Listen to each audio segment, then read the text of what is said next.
Hello children, myself Mohammad Wasim Khan and I am your science teacher, and today we are going to continue our chapter 1, that is crop production and management, and it's the second part of it. ये हमारा second part है. First part में हम already पढ़ चुके हैं कि basic practices of crops की क्या होती हैं.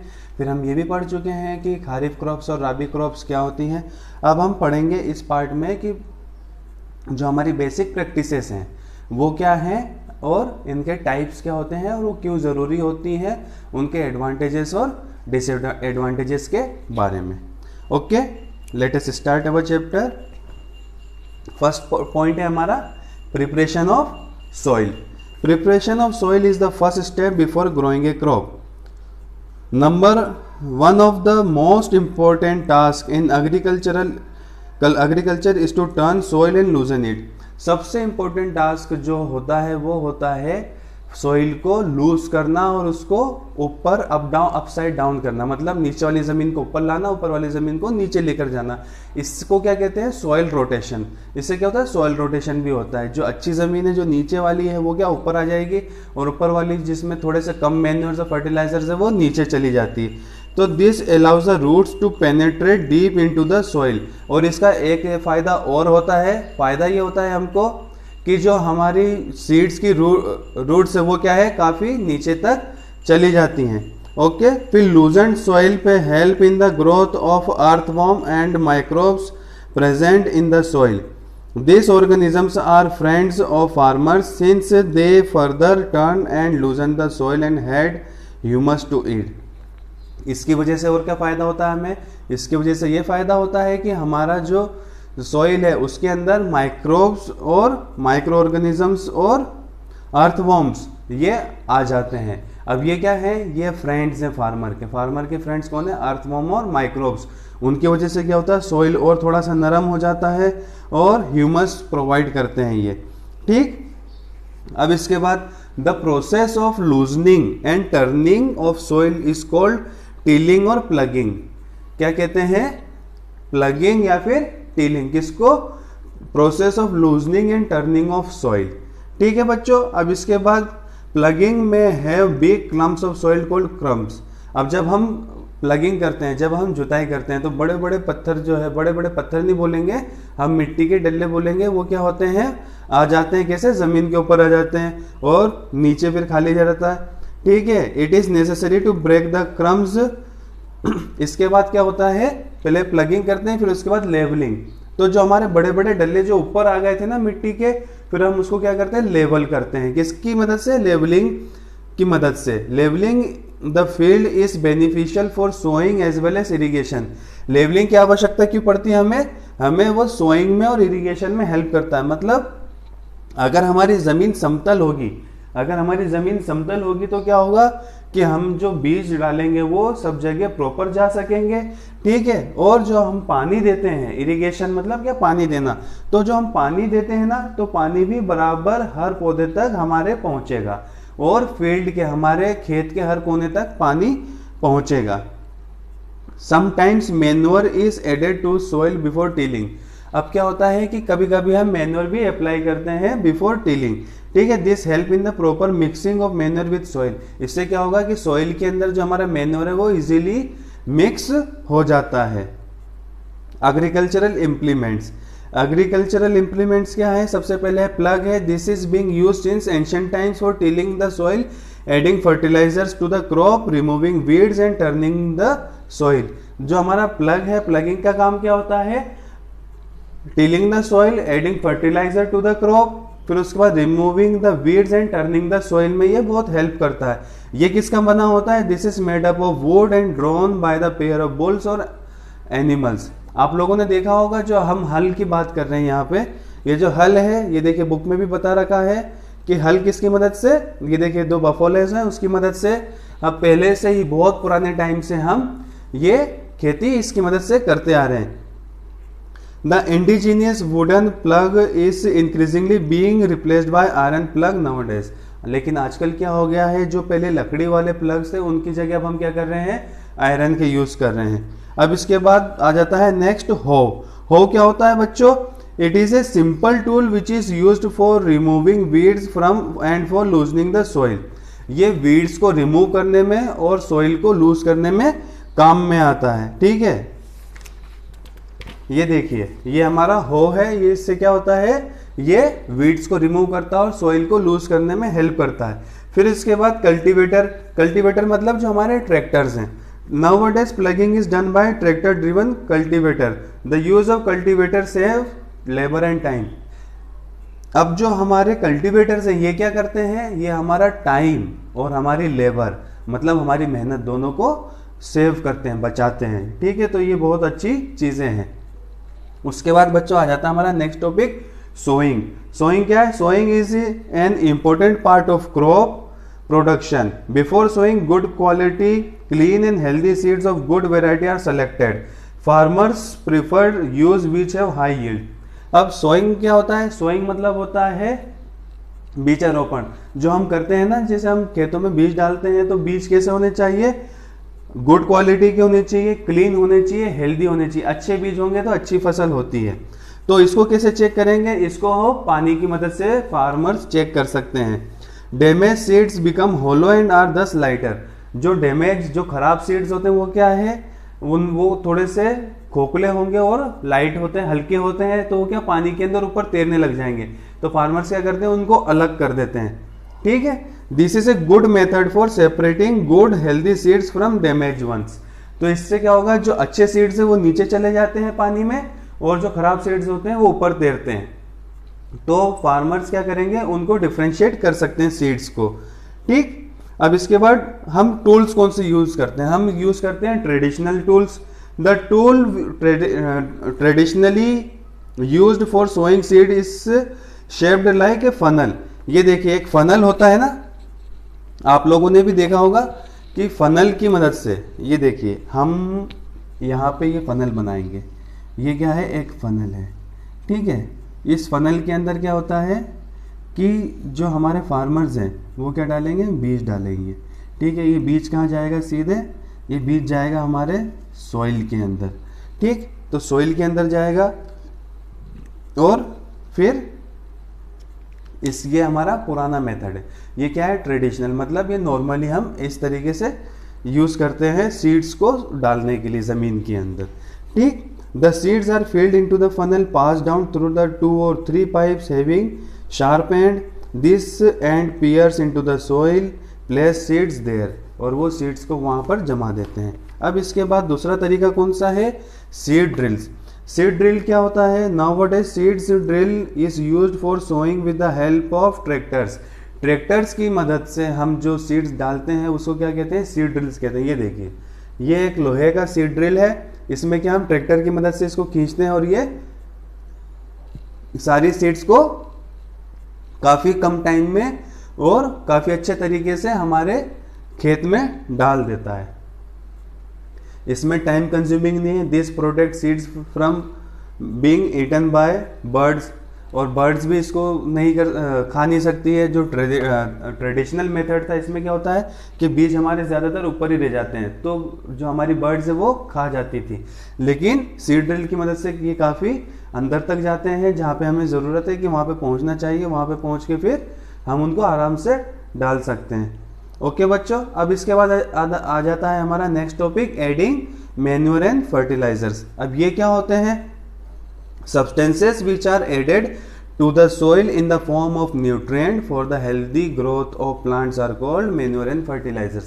ये देखिए बच्चों, मैन्योर और फर्टिलाइजर्स, मैन्योर और फर्टिलाइजर्स क्या है, ये एक ऐसे सब्सटेंसेस है जो क्या करते हैं, न्यूट्रिएंट प्रोवाइड करते हैं। किसको, प्लांट्स को। जैसे हमें न्यूट्रिएंट की ज़रूरत होती है ग्रोथ के लिए, ऐसे ही प्लांट्स को भी न्यूट्रिएंट की ज़रूरत होती है ग्रोथ के लिए। ओके, तो उन्हें हम क्या कहेंगे, मैन्योर और फर्टिलाइजर्स कहते हैं। ठीक है बच्चों, मैन्योर क्या होता है, मैन्योर क्या होता है, manure is an organic substance obtained from the decomposition of plant और एनिमल वेस्ट। एनिमल और प्लांट के वेस्ट से जो भी मटेरियल निकलता है उसको हम क्या करते हैं, डिकम्पोज करते हैं और उसको यूज करते हैं। Farmers dump plant and animal waste in the pits at open places and allow it to decompose, मतलब उसको सड़ाते हैं और उसकी खाद बनाई जाती है। ठीक है। और सेम ऐसे ही फर्टिलाइजर्स क्या होते हैं बच्चों? फर्टिलाइजर्स क्या है? Fertilizers are chemicals which are rich in particular nutrient. कोई भी पार्टिकल न्यूट्रिएंट में रिच होते हैं ये, और ये कहाँ बनते हैं? ये केमिकली बनते हैं फैक्ट्रीज के अंदर। मैन्योर क्या होते हैं? ये हम बनाते हैं प्लांट्स और एनिमल के वेस्ट की मदद से, लेकिन ये केमिकल की मदद से बना जाते हैं। कौन से? फर्टिलाइजर्स। ठीक है। फर्टिलाइजर्स के एग्जांपल्स क्या हैं? Ammonium sulphate, super phosphate, potash, NPK, NPK मतलब नाइट्रोजन फॉस्फोरस, और potassium. The use of fertilizer has helped farmer to get better yield of crops such as wheat, paddy and maize, but excessive use of fertilizers has made soil less fertile. अब fertilisers तो अच्छे तो हैं, जो chemicals हम use करते हैं वो अच्छे तो हैं, ये अच्छी पैदावार तो देते हैं फसल की, लेकिन ये हमारी जो सॉइल है, हमारी जो जमीन है, उसको क्या करते हैं? खराब भी कर देते हैं। इसलिए क्या होता है कि हम ज्यादातर किसका यूज करते हैं? ये करना चाहिए हमें मैन्योर्स का। ठीक है। मैन्योर्स क्या काफी अच्छे होते हैं। In order to maintain the fertility of soil we have substitute fertiliser with organic manure और leave the field uncultivated in between two crops. अब हम क्या करते हैं? ऑर्गेनिक मैन्योर का यूज करते हैं ताकि हमारी जो सॉइल है वो क्या रहे? हमेशा फर्टाइल रहे। Another method of replenishing the soil with nutrient is through crop rotation। और एक और मेथड है जिसकी मदद से हम क्या करते हैं? हमारे जो सॉइल की फर्टिलिटी इसको मेंटेन कर सकते हैं, वो है क्रॉप रोटेशन की मदद से। इसका मतलब क्या होता है कि एक क्रॉप आज मतलब एक बार एक क्रॉप उगाई, दूसरी बार दूसरी क्रॉप उगाएंगे, तो उससे क्या होगा कि जो क्रॉप का रोटेशन चलता रहेगा। ओके बच्चों, अब देखिए डिफरेंसेस बिटवीन फर्टिलाइजर और मैन्योर। मैन्योर और फर्टिलाइजर में क्या डिफरेंस होता है? Fertilizer is a man made inorganic salt. Fertilizer क्या है? मैन मेड है, इनऑर्गेनिक सॉल्ट है। Fertilizer is prepared in factories, ये फैक्ट्रीज में प्रिपेयर होता है। Fertilizer does not provide any humus to the soil, ये ह्यूमस प्रोवाइड नहीं करता है सॉइल को। Fertilizers are very rich in plant nutrient like nitrogen, phosphorus and potassium. ये काफी रिच होता है नाइट्रोजन, पोटेशियम और फॉस्फोरस में, जो कि प्लांट्स के लिए काफी अच्छे होते हैं। मैन्योर क्या है? Manure is a natural substance obtained from decomposition of cattle, Dang and plant residue, जो कैटल और प्लांट के रेसिड्यू से हमें मिलता है। Manure can be prepared in the field. Manure को हम फैक्ट्रीज में नहीं, फील्ड में ही प्रिपेयर कर सकते हैं। मैन्योर क्या है? Provides a lot of humus to the soil. Manure काफी ह्यूमस प्रोवाइड करता है सॉइल को। Manures is less, relatively less rich in plant nutrient, जो न्यूट्रिएंट प्लांट्स को जरूरी होते हैं। कौन से? नाइट्रोजन, पोटेशियम और फॉस्फोरस। उसमें थोड़ा इनमें क्या है? वैल्यू, मात्रा कम होती है मैन्योर्स में। Okay, advantages of manure. अब advantages of manure over fertilisers क्या क्या है? It enhances the water holding capacity of the soil, it makes soil porous due to which exchange of gas become easy। फिर उसके बाद it increases number of friendly microbes, और it last में it improves the texture of the soil, ये soil के texture को भी बेहतर बना देता है। अब इसके बाद बच्चों आता है हमारा नेक्स्ट टॉपिक, इरिगेशन। इरिगेशन मतलब क्या होता है? The supply of water to crops at regular interval is called irrigation. ये देखिए बच्चों, इरिगेशन मतलब क्या होता है? इरिगेशन मतलब होता है supply of water at regular interval to the crops is called irrigation. ठीक है। ये कितने टाइप के होते हैं? ये मेनली दो टाइप के होते हैं। एक होता है ट्रेडिशनल मेथड, एक है मॉडर्न मेथड। तो ट्रेडिशनल मेथड क्या होता है? अब इसके सोर्सेस क्या हैं? सोर्सेस क्या होते हैं इरिगेशन के? पानी के सोर्सेस क्या क्या है? Water, the sources of water for irrigation are well, tubewell, pond, lake, river, dams and canals. ठीक। अब traditional method, water available in wells, lake and canal is lifted up by different method in different region for taking it to the field. ये देखिए आपकी book में दे रखा है, मोट है, फिर उसके बाद चेन पंप है, फिर डेकली है और फिर राहत है। इनकी मदद से, ये क्या पुराने जमाने के मेथड्स हैं जिनसे हम पानी को खेत में पहुंचाया करते थे। मॉडर्न मेथड कौन कौन से हैं? मॉडर्न मेथड है स्प्रिंकलर सिस्टम। स्प्रिंकल मतलब क्या होता है? This system is more useful on the uneven land where sufficient water is not available.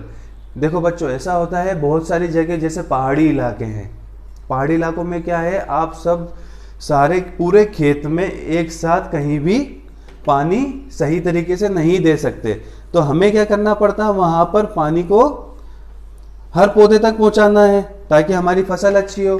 तो उसके लिए हम क्या करते हैं, स्प्रिंकल मेथड का यूज करते हैं। ये क्या करता है कि जो हमारा अनइवन लैंड है, जैसे उबड़ खाबड़ लैंड है या कुछ लैंड ऐसे जो स्लोप में है, उनमें भी ये क्या करेगा, पानी को रेगुलर इंटरवल में और सही मात्रा में अवेलेबल करा देता है। ठीक है, इसमें क्या होता है, वाटर क्या होता है, नोजल की मदद से पानी सभी तक पहुंचाया जाता है। ठीक है, ये देखिए, ये है स्प्रिंकल मेथड। स्प्रिंकल मेथड को जैसे फुहारा होता है ना, आप लोगों ने भी देखा होगा कि ये देखिए, ये अपना यहाँ पे फुहारा है, ये नोजल लगा होता है जो पानी को पूरी फील्ड में चारों तरफ डालता रहता है। ठीक है, जैसे क्रिकेट और हॉकी की और फुटबॉल के ग्राउंड में भी देखा होगा, जो पानी चारों तरफ डालते हैं ना बराबर, उसी तरीके से ये क्या होता है, ये सेम वैसे ही काम करता है बच्चों। ठीक है, तो इसमें क्या होता है कि ये स्प्रिंकलर है, इसमें ये नोजल लगी है जो घूम घूम के चारों तरफ पानी का छिड़काव करती है। फिर इसके बाद आ जाता है बच्चों ड्रिप सिस्टम। ड्रिप सिस्टम क्या होता है, in this system water falls drop by drop directly near the roots, so it is called drip system. इसमें क्या होता है बच्चों की, जो हमारे रूट से डायरेक्ट वहां पर पानी दिया जाता है with the help of water. ये देखिए, यहां पर ये पाइप है, ये पाइप्स क्या करें, पूरे हमने हमारे फॉर्म में बिछा दिए हैं। अब क्या करेंगे, यहां पर हम छोटे छोटे छेद कर देते हैं। ठीक है, ये हमने छोटे छोटे छेद कर दिए, ये हमारी क्या है, खेती है। ठीक है, ये हमारी फसल है। अब इसके ऊपर बूंद बूंद गिरेगी, क्या गिरेगी, बूंद बूंद गिरेगी पानी की, तो ये डायरेक्टली वहीं पहुंचेगा, कहां पर, डायरेक्टली उनके रूट्स तक पहुंच जाता है। तो इसका क्या फायदा है, वाटर का वेस्टेज बिल्कुल नहीं होता है, और ये जो फ्रूट्स होते हैं, फ्रूट्स के लिए बहुत ही इंपॉर्टेंट और बेस्ट टेक्निक है। ठीक है, और it is a boon region where availability of water is very poor. अब मान लो बच्चों कहीं पहाड़ी इलाका है या फिर रेतीली जमीन है, रेतीली जमीन है या पहाड़ी इलाका है जहां पर पानी की मात्रा नहीं मिल पाती है सही तरीके से हर जगह पर, तो वहां पर यह बहुत इंपॉर्टेंट रोल प्ले करता है। ठीक है, ये बहुत इंपॉर्टेंट है वहां पर पहाड़ी इलाकों में, और जहां पर उबड़ खाबड़ जमीन है, पथरीली जमीन है या फिर रेतीली जमीन है। प्लेन के लिए ये अच्छा है, लेकिन उससे भी अच्छा है ये उन इलाकों के लिए जहां पर पानी कम होता है। आई होप बच्चों आप लोगों को ये वीडियो पसंद आई होगी और समझ में आई होगी। नेक्स्ट टॉपिक में हम पढ़ेंगे हमारा वीड्स के बारे में, हार्वेस्टिंग और स्टोरेज के बारे में। Thank you so much.